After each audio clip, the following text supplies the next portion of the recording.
ওই যা আছে সব বাইর করে দে, নাহলে বললাম একদম ফুটা করে দেবো। আমি কিন্তু টাকাই ডরা আমারে।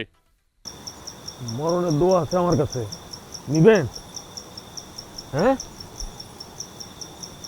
কেড়ে তুই রং হইতে না।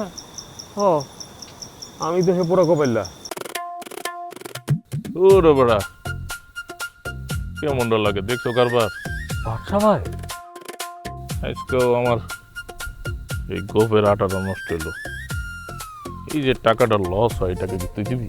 হ্যাঁ ওই তুই এই রাতের বেলা কি করো তাই না? না ওই দেখতেছিলাম কেউ মরিয়া পড়ে আছে নাকি। আবার অনেক সময় দেখা যায় অনেকে ওই আছে না একদম বেহুশ হয়ে পড়ে গেছে, একদম মুরমুষ অবস্থা, কিন্তু মরণ আহে তো আহে না।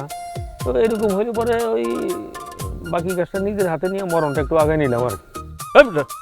উল্টা পাল্টা কথা বল। আমি বললাম ডাকাইতে একদম ফুটা করে দেবো। তোর কথা শুনলে তো আমার মতো একটা জলজন্ত ডাকাইতে শৈলেও মরণ হয়ে পড়বো। তুই যা আমার থেকে দূরে যা, দূরে যা, যা করলাম। ও ওই বাসা খারো খারো, তোমার কি খুব খারাপ লাগতেছে? মাথাটা কি এরকম ঘুরাইতেছে? আচ্ছা ঠিক আছে, তাহলে আমি ততক্ষণ একটু থাকি, দেখি তোমার অবস্থাটা কি হয়। মানে ধরো তোমার অবস্থা যদি খুব খারাপ হয়, তুমি যদি একটু কাইতেই পড়ে যাও, তাহলে মনে করো গোরস্থান পর্যন্ত নেওয়ার দায়িত্বটা আমার। হ্যাঁ বুঝা একটা আমি করলাম ডাকাই ধরা একে একে ছুরি দিয়ে একদম গেলাম তোর পার দিয়ে একদম তোরই গোরস্থানে পাঠাই দেবো। দাও, এটাই দাও। আমি ছাড়া তো এই এলাকার একটা মানুষ আর মরে না নাই। হ্যাঁ, কতগুলো মাস পার হয়ে গেল, এই এলাকার একটা মানুষও মরে না। হ্যাঁ, তাহলে আমার মতন ব্যবসায়ী কি খাইয়ে বাঁচে, এটা তুমি কও। আরে আরে আরে আরে আরে কি করো তো এই রমিতা কান্দিস না।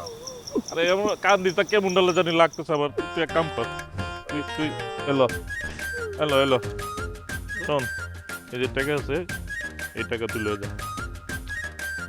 দুইজন মানুষ মরলে কাপড়ের কাপড় বেচে দিয়ে লাভ হইতো তার চেয়ে বেশি আছে। তুই এটা লয়ে যা, তাও মরণের দোয়া করিস না। তুই আমার থেকে দূরে যা। তুই মরণের আগ পর্যন্ত আমার আর 1 মাইলের মধ্যে থাকবি না আমার কাছে। যা যা ঠিক আছে ভাই, যা, খুব খুশি হলাম। যাইতেছি 1 মাইল কে 5 মাইলের মধ্যে আসুন না।